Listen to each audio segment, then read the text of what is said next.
Oh, what up, y'all? It's another episode of Yum Saying. Episode 36. We're in the building. We're feeling ourselves. 36, decent little number. I just turned 37, so it's been a good year with 36. 36 Mafia was important to me in my younger days. It's a decent little year, Made a lot of strides last year. So shout out to 36. It's also the age where people start retiring from sports, like mid to late 30s. And it's a tough age to be comparing yourself to other people that have accomplished way more than you. You know, that's a tough. That's. I think that's the worst thing about being in your late 30s is it's that age where all your sports heroes are retiring, and I'm just sitting here like trying to get the engine revved up still. But we're moving it. The engine's on. You know what I mean? It's a well-oiled machine. The destination is in the future. We're keeping pushing. But then you're like, oh, LeBron James still hasn't even retired at this age, and he's accomplished way more than me. You know what I mean? But tough to, maybe I shouldn't compare myself to some of the top 1% of athletes in the world. Maybe that's on me. 36 also the number of a monster from my youth, Jerome Bettis. Piece of shit. Used to be a Pittsburgh Steeler and run up and down the field on the Bengals. All I ever remember was thinking, how can anybody stop this man? And the answer was there really wasn't a way. Not a lot of people could stop this man. That's why he's one of the best ever, Hall of Fame running back. But just really traumatized my youth. The number 36 for the Pittsburgh Steelers. Speaking of which, the NFL playoffs are still going on. Obviously, we're in round 2. Let me clear my throat. Round 2 of the NFL playoffs are going down. And round 1, I just want to let you know, was a great round for me to watch as a hater. It was a beautiful, beautiful time. Also, I'm doing just on the phone, my phone's blowing up. I'm doing this Do Not Disturb. Are you guys doing this?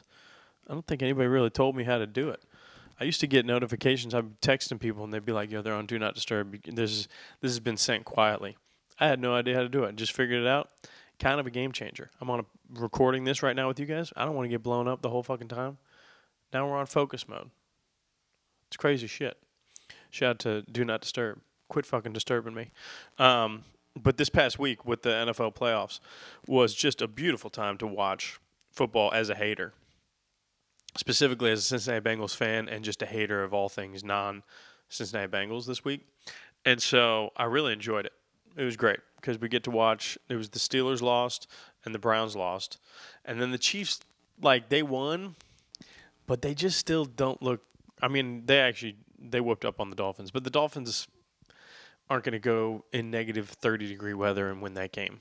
So now I just have to actively root against the Chiefs and then hope that it's not Chiefs versus Ravens, because if I have to do Chiefs versus Ravens and actually root for the Ravens to beat the Chiefs, because that's the weird thing right now. I actually hate the Chiefs more than most teams right now. Other than the Steelers, it's Chiefs number 2.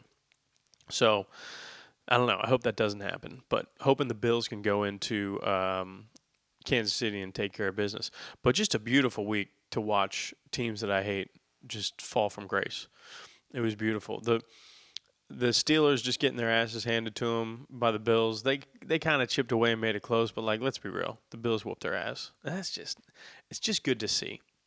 It's good to see a team like that have 7 years of no playoff wins. I love that. There's potential coach turmoil there. Are they going to fire Mike Tomlin? I love that that's even a thing. I'll tell you what. Before the Steelers went on their little heater to get into the playoffs, and part of their heater was beating the Bengals, whatever that was, week 16, I want to say, when I was in Pittsburgh. I talked to the fan base before the game. That's the weird perspective I get to have, is I get to talk to them before a game, and sometimes might be before the game that turns things around for the year. And that was actually the Mason Rudolph game where that kind of changed the momentum of their season. I think they won 3 straight, or they won enough games getting into the playoffs. They definitely beat us that week. And that fan base was down bad. That's all I want to say, which was my favorite thing that I experienced this whole season. And then it sucked to then have to sit into that fucking stadium and watch the Steelers beat the Bengals thoroughly. But that fan base is down bad. They are not happy with what was going on and leading into that game. And then that's sometimes the worst thing you can do is like tease a fan base too with like, oh, but we got into the playoffs. But it's like that team is not, it's not what it used to be. Nobody's afraid of it anymore. Not to say they're like a pushover. You always got to respect them, but you don't fear the Steelers like you used to fear the Steelers in the early 2000s with, the formidable defense and all that shit. And it is, as a fan of the Bengals and a dude that is fucking not like the Steelers as long as I can remember, since Jerome Bettis was running up and down on the field, that it is just very nice to see these motherfuckers get that. And obviously talking as this is hater energy for sure, and I get that, but this season was kind of a wash once Burrow went down. So it's just hate. So I never want to put that negative energy out there too much, but fuck the Steelers. You guys know where I stand on that. You know what I'm saying? And to see them just get their asses whooped was really nice. To see them have a little bit of turmoil. Pickens was clearly pretty pissed off. The nicest thing about the whole situation is wasn't Kenny Pickett couldn't he have gotten back in and they went with Mason Rudolph? Like, the beautiful thing is they thought they had a quarterback going into last year, and they clearly do not. And if it's Mason Rudolph next year, you got big issues, even though he has handled the Bengals. I will give you that. But I would love to see if it was Mason Rudolph moving forward for you guys. You know what I mean? Like, is it Kenny Pickett? I think the city's out on him. So beautiful to see it. And then also beautiful to see the Browns fans have to fucking shut the fuck up, because they were, you know what's weird is I actually was not rooting against the Browns. I didn't care about them at all. I was like, oh, that seems fun. I don't give a shit. Like, obviously it's a rivalry. It's the Battle of Ohio. I'm not actively rooting for the Browns, but like I don't even think about them. As weird as it is, that's the shitty thing, that now I actually fucking hate the Browns fans because they're so loud about it when they do well. Browns fans haven't won the AFC North since it's existed. They haven't won a division in the NFL, in any division that they've been in, since 1989, since Taylor Swift was born. Okay? So, but they're out there and they get in the wild card this year, and they have a good defense. I'm not sitting here saying they don't have a good defense. At home, clearly, not on the road. But because the Bengals beat them pretty thoroughly on that last game of the year, and I know that they didn't have a lot of starters going, but it was like they also didn't do anything with their backups. And they had a road disparity. I didn't know they had a huge road disparity, but they were -16 on the road versus being super thoroughly fucking good at home. So they were kind of fraudulent, a little fraudulent, which is nice to see them get exposed in the playoffs immediately. The beauty of it was the Browns fans be talking shit. Here it is. When we went to the Super Bowl, like, and I don't live in Ohio, so this is a tough perspective actually, because I'm out in LA. I do understand living in Ohio and being around people in Ohio that are also Browns fans. That's probably a whole different thing. But all I know is when we went to the Super Bowl and they went to back-to-back AFC Championship games, the Bengals, I didn't think about the Browns at all. I wasn't talking shit to Browns fans at all. I didn't even think about them. On the way up, I didn't look down at the Browns. On their way up to get a wild card game, all they're doing is talking shit about us, and they're saying, and the Bengals fans are just like, yo, we went to a Super Bowl, we went to 2 back-to-back AFC Championship games, and they're like, yeah, that doesn't mean anything. That means nothing. You accomplished nothing. Well, you went to a wild card game and lost and get your ass handed to you by the Houston Texans with a rookie quarterback. So does that mean that you accomplished less than nothing? Is that what's going on? Is that what the Browns fans accomplished? Because if you're talking shit like we've accomplished nothing, then you did less than nothing? And you got embarrassed on national TV and you were talking all that shit with Joe Flacco as your quarterback? What are we doing?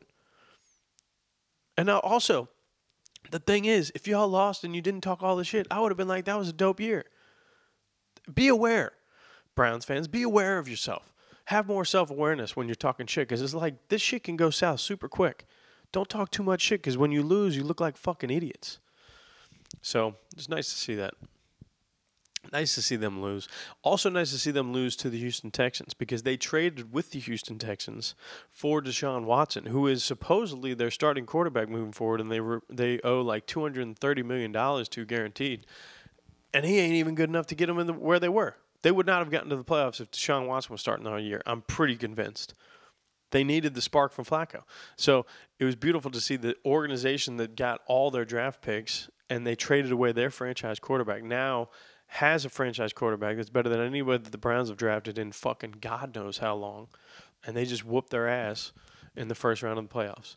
It was a good weekend to be a hater of other AFC North teams. So that was nice. And then now I just moved my hate to Kansas City. So now I'm just hating against the Chiefs. They get to play the Bills. Bills are also like the most fun team to root for in the AFC. I'm not rooting for the Ravens. And the Bills, I don't mind the Bills. They're fine. Go out there, do your thing, have some fun. And then what's the other one? They got the Chiefs, Bills, Ravens, and somebody else I'm forgetting. Who beat the? I don't know. I'm missing somebody. But either way, that's the weekend that is next week. Hopefully, I just hope the Chiefs lose. That's all I want. I want the Bills to beat the Chiefs. Oh, then it is the Texans and the Ravens. That's what it is. So those are the 4 teams left in the AFC. And then the NFC, I think we're all rooting for the Detroit Lions. I don't understand why we wouldn't be. It's a fun team. It's a city that deserves things. Reminds me a lot of the first time that the Bengals went to the playoffs and won a game a couple years ago with Joe Burrow. Obviously, Goff is a little different story than Burrow being drafted number 1 overall. But Goff was number 1 overall pick, I believe, right? Years ago. He just had to get traded to get to a team, another team. But he also has been to the Super Bowl. He's got the experience. And Detroit has like the whole country rooting for them. It was glorious to see the Cowboys completely fall apart, and also the Eagles were. You know what? I don't know. I got a bunch of homies in Philadelphia. I don't root against the Eagles, but like, it's nice to see just fan bases that talk the most shit, all pretty much fell flat on their faces this weekend. Dallas, Philly, Pittsburgh, Cleveland. Let's go, and some deserving teams won. I like the Texans aren't. I don't know, their fan base is whatever, but like, I like that quarterback. I've been to Houston. I like the barbecue. I like this. I like D'Amico Ryans.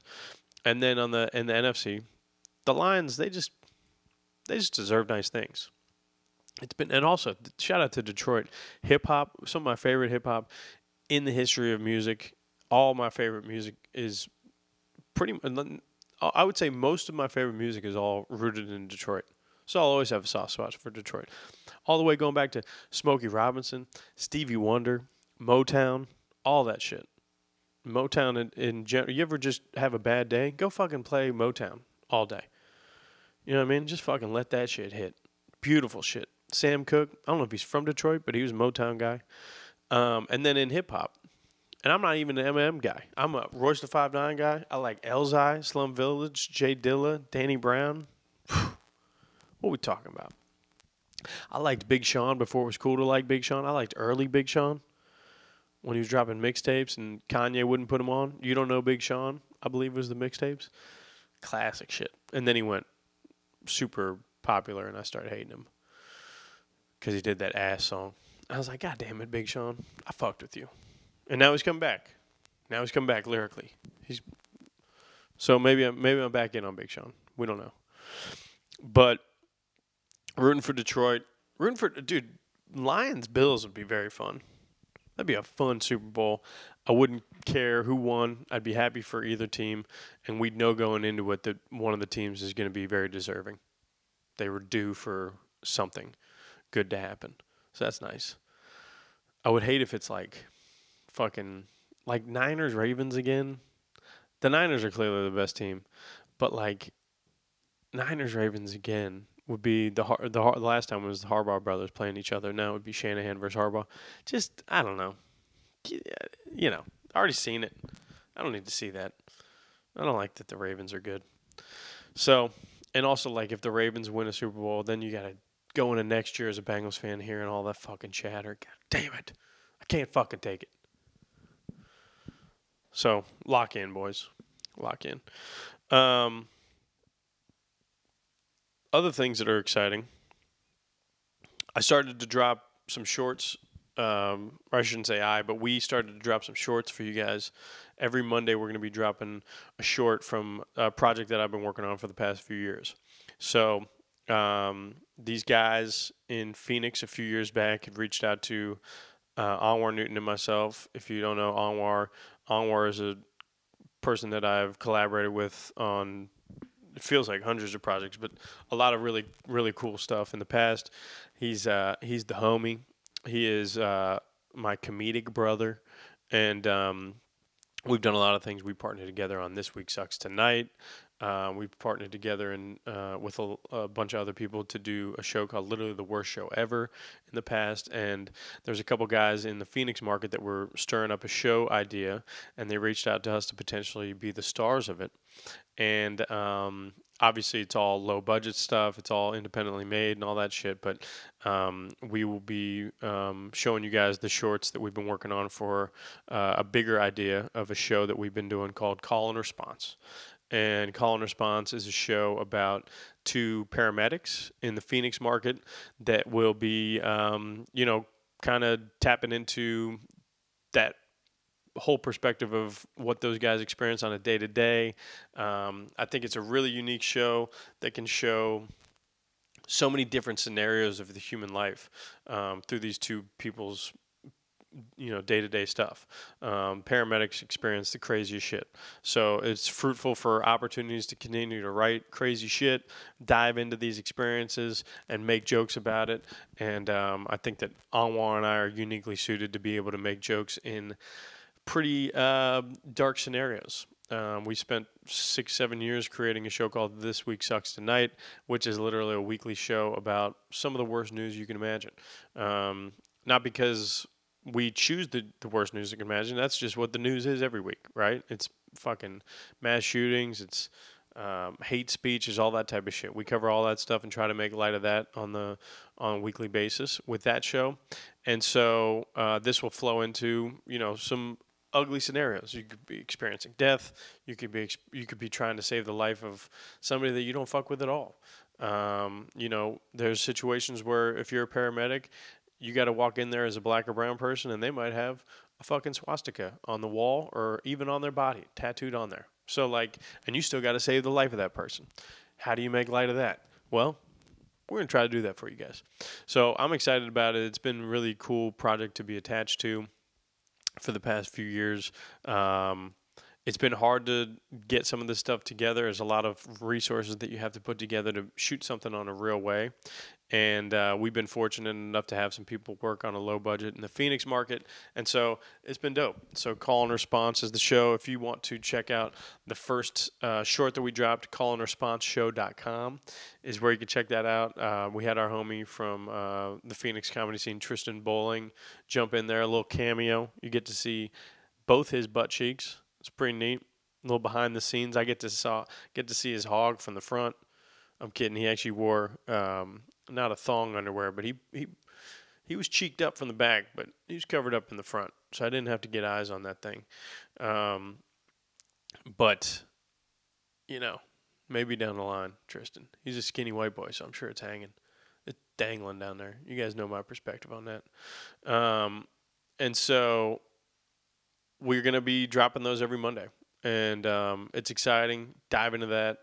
Check it out. There's a spot on the bottom of the website, too, to donate. We're going to fund it ourselves and shoot the pilot later this year.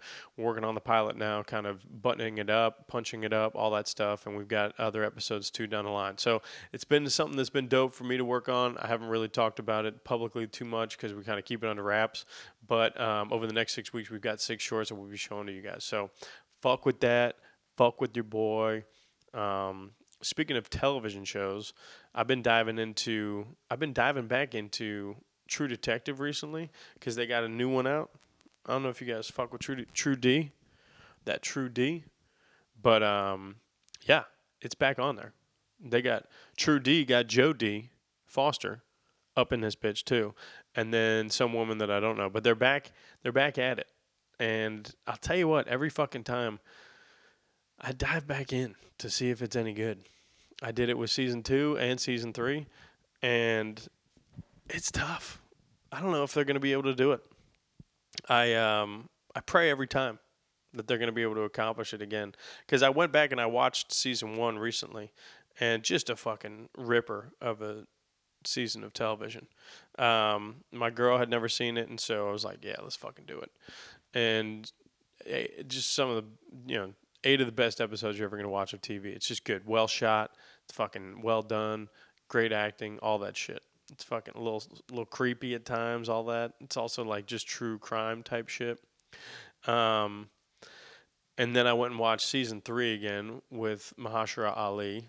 And also kind of pretty good. Not as bad as I thought it was initially, but it also wasn't great again. And now they're doing, I didn't even go back and watch season 2. We don't talk about that. Season 2 is tough. I think they tried too much. And Colin Farrell was a character that was almost laughable. And they fucked it. And why was Rachel McAdams in that? You know what I mean? But now they're doing True Detective, and it's called Night Country. So I don't even know if it's like under the umbrella of True Detective, because the first episode seems like they're going supernatural. So they went from trying to follow these kid fuckers for a couple of seasons. Like they connected season 1 and season 3 with the same group of child predators somehow. If that I don't know if that's spoiling anything. These shows have been out for about 6 years now. And I like that. And then now they're in Alaska, and it's cold as shit, and there's some supernatural shit. So I don't know what the fuck they're doing. I don't even know if I trust them anymore. But I'll tell you what, I like Jodie Foster. I've usually liked everything that she's done. I even fuck with Contact. A lot of people don't like that movie. You know what I mean? I like that fucking Denzel Clive Owen movie she was in. It's great shit. I watched Panic Room not too long ago. Kind of a slapper. You know what I mean? David Fincher, Forrest Whitaker. So I think she's the main character. She's pretty much, it seems like she's like the focal point of the detective's office. We trust her. And it's cold as shit. It's up in Alaska. And so we went from kid fuckers to supernatural shit. And we're going to see how that goes. It's tough. I think the thing that will always hinder that show is just how good season 1 was. And the fact that it's an anthology show, that every season is different. Where it's like, well, you telling me it's a diluted version of some of the greatest shit I've ever seen? Because if it still has to have these moments of peak television shit, and I don't think they've reached that since season 1. But that's how good season 1 is that literally they've done 4 of them now, and they've clearly not gone back to the level of season 1, and I'm still in. I'm still just hoping for it. But I will say after episode 1 I watched it on Sunday night. I don't know. I don't know what they're doing.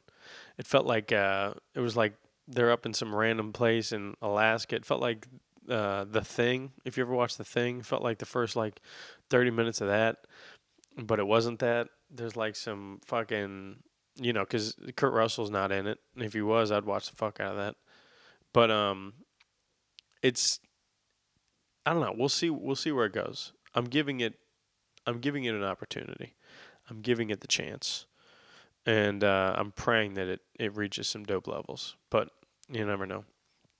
Other than that, I watched a French film this week called The Anatomy of a Fall.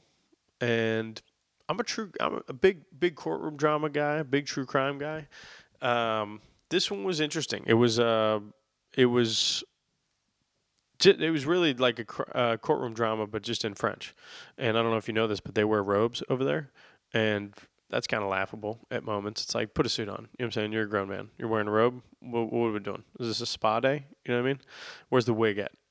So that was kind of weird. But it's always funny to see like different cultures do court.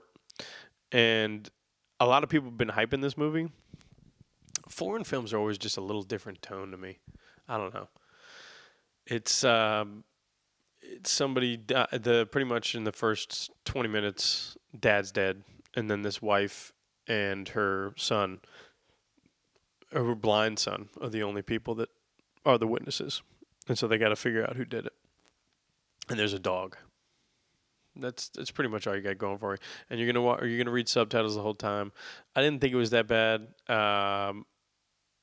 I did think it was just interesting to watch the courtroom stuff. I just think that it's always captivating to be like, yo, what the fuck's going on? And this is not the American setup. And I don't know if it's good or bad or not. They have them like, first of all, robes. That's a thing. Secondly, like super flippant and like very free flowing in the courtroom. Like you could talk to anybody. Because I just watched the Lincoln Lawyer TV show. It's like, dude, there's fucking rules to the shit. You can't talk over somebody if they're talking to the witness or whatever like that. I felt like you could talk to anybody. It's fucking rowdy as shit. They might have it figured out actually over there. I don't know, but interesting movie, decent watch if you're into reading subtitles. And then I saw it's like nominated for some Oscars and shit like that. Whatever that means. I don't know if that means anything to anybody anymore, but it is nominated for things. Speaking of the Oscars, the Emmys were last night. Nobody gave a fuck. Do we give a fuck about what these like awards anymore? I don't think.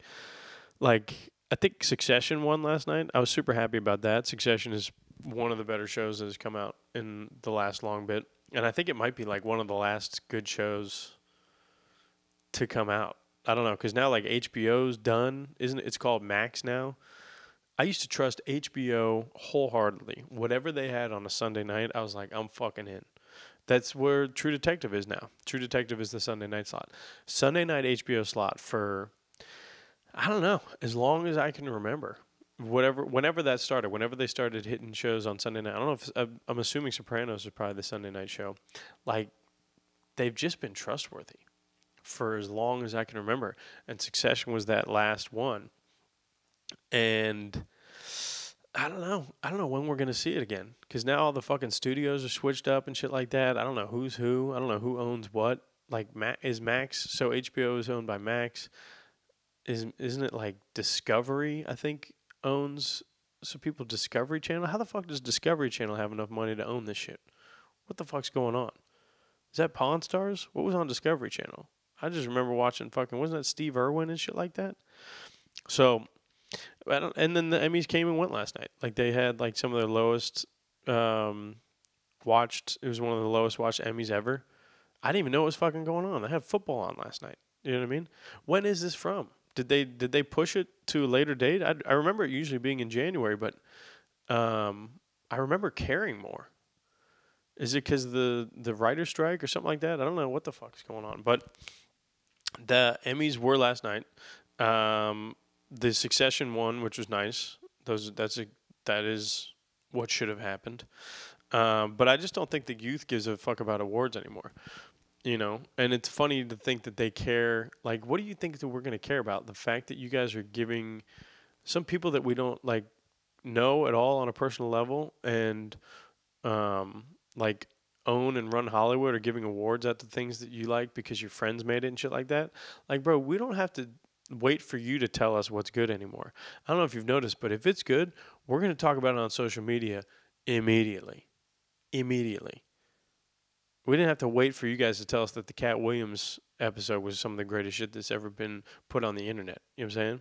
That shit is going to be immediate. And if it's bad, we'll know about it in an even louder way, even sooner. You know what I'm saying? When it's bad, we're going to talk all the shit about it.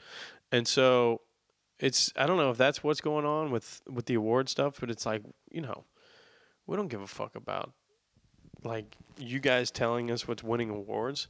Imagine somebody telling you these days that somebody won 4 Emmys and you should watch the show. That's never going to be the reason. And also it's kind of sad too, because growing up, every award season, my dad would take me to every single show, every single movie that was Oscar nominated. The shit used to hold weight. And I remember thinking like, damn, it got an Oscar nomination. Fucking. But now you get older and you realize, first of all, the people that get the Oscars, it's all politics and shit like that. But it's like, I mean, at the end of the day, Denzel Washington has won one Oscar for Best Actor and one for Best Supporting Actor. Are you kidding me? Like, think about how dumb that is just saying it. He hasn't won another one. He didn't win for fucking Hurricane or Malcolm X or fucking Flight. You know what I mean? Like, it's crazy shit. They just are. They just don't have the weight anymore because I think you turn an age where you're like, these people are dumb as fuck anyway, and they're not giving it to the awards. We know, like, think about the fact that didn't La La Land win something? La La Land. I don't know if La La Land won the Oscar. I remember whatever that was with Jimmy Kimmel. Did they win the? They won some shit though. But here's what I'm saying is I haven't heard anybody talk about La La Land since it came out in 2016. Literally since then. Nobody thinks about these movies anymore, but they won in those moments. They won like a Golden Globe and shit like that, and people thought it was the greatest shit in the world. It's like, is it? Because it has no lasting impact on anything. Nobody even fucking thinks about that movie. And I'll be honest, I didn't see it. And I don't think it's mattered at all. Nobody has ever come up to me and been like, you didn't see La La Land? You fucking kidding me? But other movies have like real weight and they didn't win a fucking thing.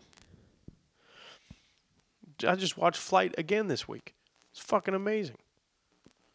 But you know what won that year? Lincoln won. I haven't rewatched Lincoln ever. I'm not saying Flight should have won best act or best movie, but like, who thinks about Lincoln anymore? Nobody thinks about these fucking movies.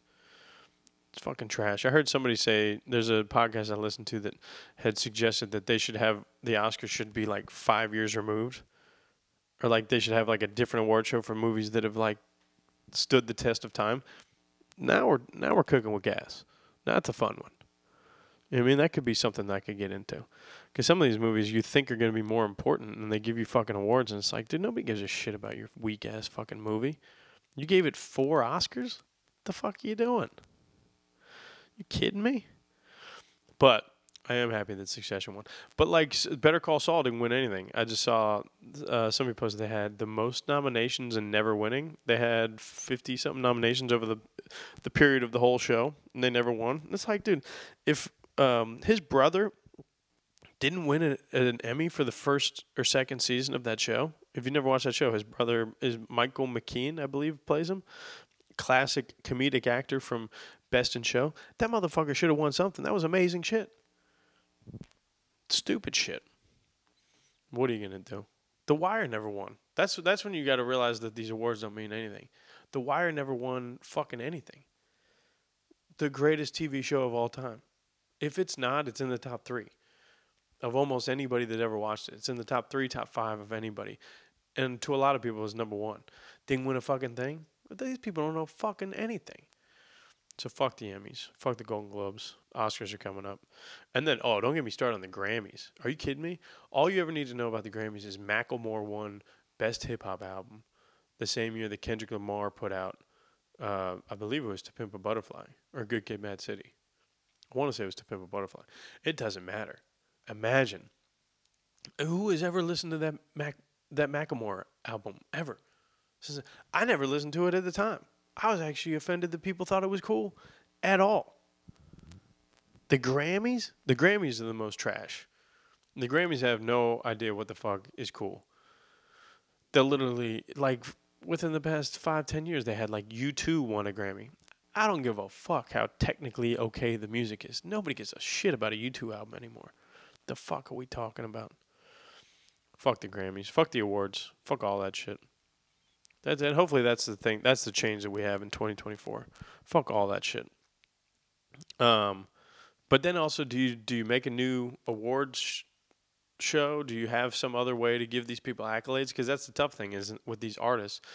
I know it just being a comedian. Like, you want to be told that you're good. You want to strive for something. You want to win something, and also the awards typically enhance the marketability of the show and shit like that. I'm just saying, I don't think it does enhance the marketability the way that you think it does. And it's weird driving around LA too. You see all these billboards. They're all politicking for their wins, for your Emmy consideration, all that shit. FYC is a big term, for your consideration. So it does matter to these people. But it's funny, I know in America, it doesn't matter to any of you. You know what I'm saying? There's nobody in fucking Omaha talking about like, well, it won a couple of Emmys. We should cue that shit up. It fucking doesn't matter. Make it matter. Make me care. You know what I'm saying? Because now it's like I don't even. The funny thing is, there's a bunch of pretty good TV. TV is still. I don't think it's in the golden age anymore. I think it's in a great age though. TV was in the early 2000s up until like I don't know. You could even argue Succession was the end of it. Maybe I don't know. I'm curious to see what the next big show is that'll catch the zeitgeist. But like probably before Succession, maybe up until like the end of like Breaking Bad or something like that. Like that was TV was on a crazy run, and now the Emmys are out, and it's like you're looking at these lists of these shows, and it's like I didn't watch any of these shows. I'm still watching Sopranos. You know what I mean? I'm still watching these old shows because you can't. I've watched Mad Men 3 times. I don't know if you're going to be able to reach that level of TV again. I hope it does. And maybe it's not TV anymore, right? Maybe you guys are, if you're watching me right now, you're on YouTube. Like maybe that's the next move. And maybe that's the TV show that we're trying to create too. It's like, is it going to be a TV show or is it going to be something that's on the web? I think that we're going to try to make it on our own, try to fucking, put our own, maybe not our own funding behind it, but get some investors to be able to put some money behind it to create it, but not give it to the streaming stuff. Maybe just have it live on wherever it lives, whether that be YouTube or some other avenue. I don't know. There's so many avenues, but now it's like you talk to kids these days, like they're not watching. They put a fucking football game on Peacock last week. It's like, dude, these kids aren't downloading Peacock for a fucking Chiefs Dolphins game. You kidding me? First of all, they're legally streaming it if they're watching it. And they're going to get it for free. They got Reddit, YouTube links, or Reddit fucking accounts that are going to have some links up there. They're going to do it. I've done it by myself. Shout out to buffstreams.tv if anybody needs it. And, they're not watching shit like that. They're watching YouTube. YouTube is the main way to learn things, to fucking see interviews of people, to if you want to laugh at some shit, it's on YouTube. There's so many different things on YouTube. It's the future. Es la futura. So maybe that's what it is. I mean, what are we gonna have, a YouTube award show? They probably have it. The Webbies. I don't know. Maybe I'm talking like an old person here. But speaking of being old and tired of shit, it's 2024 now, and it's crazy. We already saw one of the caucuses. First of all, I don't know what the fuck a caucus is, and I'm convinced that nobody really knows what a caucus is. But I know that it is, when I see that word, I know that it's the beginning of an election year. And, we're here again. And I don't know. Speaking of like, do we care about the Emmys? Do we even care about this shit? That's what sucks, is we have to fucking care about this now. And we got to care about it for the next fucking whole year. But they don't do any. That's the thing. It's just like the Emmys and the other shit. They didn't do anything to change it. They're literally giving you the same shit over and over again. Literally, this election is the same as the last election, and pretty much the one before it, depending on your perspective on like Hillary versus Joe Biden. But it's like, it's just people that are fucking completely out of touch with who we are as people. And we got to vote for these motherfuckers again. We got to deal with this shit for the next year. It's crazy. Is anybody going to come out of the woodwork? I don't know. We got two 80-year-old motherfuckers that are going to try to tell you who you should vote for at the end of the year. And then what's the other option? Like, you got like Ron DeSantis was somebody that's catching heat, getting some momentum. Dude, that motherfucker wears like women's boots, I saw. And that's it. That's it for me, for sure. But that should be it for both the other motherfuckers too. You know what I'm saying? Like, dude, Trump won the presidency, and he cooks his steak well done. I swear to God, I don't give a fuck what your political beliefs are. If that's how you eat a steak, I'm fucking done with you. I don't trust it. I can't trust you to make decisions if that's how you eat steak. We got to minimize it to simple shit like that. You know what I'm saying? Biden can't finish a sentence. That's a big thing for me. If you can't hold court at a table and really crush it, the president should be able to fucking rock some fucking public settings. You know what I'm saying? Like, dude, Bush and Obama, if they sat down at a round table, bro, they're crushing that shit. And say what you will about Trump, he's crushing it too. If Biden was sitting at a table, he's like the lamest dude at the fucking table. He wouldn't take control of that shit at all. That's not the type of dude I needed to fucking at a head of state. You know what I'm saying? We got to get some other fucking people in there. But then you're like, what should we go young? I don't know. That's the other weird thing. I'm 37 now. I'm at the age that I could be president. I got homies. I wouldn't trust them at all. We can't, somebody from our generation is eventually going to be running for the presidency. That's scary to me. That's the scariest thing about getting older, is you're just hanging out with your boys and you're like, dude, somebody not that different from us is going to be president someday. Somebody that has lost a lot of money in fantasy football leagues throughout their 20s and into their 30s is going to be leading this country to fruition. It's crazy shit. I don't know. We got the same damn things. And then also, like, it's, don't get me started on the fact that we've never lived in a time where the world is more complex than this. It's the most complex that we've ever been, and we're still just two choices. Here's the two choices. You know what I'm saying? I was thinking about the perspective on, because then the only two choices are Democrat and Republican, and hopefully, I think the more we age, the more we all understand that we're all pretty much the same fucking people. We're mad at the government for the same fucking things. We're much more alike than we are, but we get divided over simple fucking shit. And I'm not trying to make a rant for unity. I'm just saying, just fucking take a breath this whole next year when you're talking shit to your friends about thinking one way or the other about like pro-life or pro-choice. It's like, what are we really fucking talking about? You know what I mean? Like, I don't want everybody to have guns, but I also wish I could kill more people. You know what I'm saying? I don't know. We're all pretty middle of the road. We're much more middle of the road than we used to be. And they try to make us like we're all super fucking separated. We're all dealing with the same shit. I was watching a documentary not too long ago about the boy bands, NSYNC and Backstreet Boys. And they were both led by the same manager. And they were completely getting taken advantage of, completely fucking worked over for their first few years on the road. They were making no money. They were sold a fucking bill of lies and told that they would be having their lives changed, and monetarily they'd have a bunch of money when all the tour was over and all the music came out and all that shit. And all this shit was happening. They're like 2 years into this tour, and the manager was smart enough to divide them and make them feel like they were competing against each other, NSYNC and the Backstreet Boys. And they were both fighting for the number one spots, but they grew to hate each other. They used to know each other. They all came up together. Some of them were even in the Mickey Mouse Club together, I believe. Like they all coming up together. They were all homies. And then when it got real, they divided them, and they both made a bunch of money for this manager dude, while they made no money, and they were on tour, fucking working like slaves, all that shit. Like their schedule was regimented, and they finally had a break. I think it was in like Europe or something like that. And they met up, and they didn't have a bunch of money at all, so they were like, let's go get a meal at McDonald's. And the both boy band groups, NSYNC and Backstreet Boys, went to McDonald's to get a fucking Happy Meal and split it, because they all had fucking $5 combined, because this motherfucker wouldn't give them anything. And they started talking to each other, and they realized this motherfucker was fucking them over all the same way. And he was working both angles. And if that ain't the story of the American government in its current light, then I don't know what the fuck is. We're all just Backstreet Boys or NSYNC. At the end of the day, they're the same group. You know what I mean? You could argue Justin Timberlake's more talented than any of them.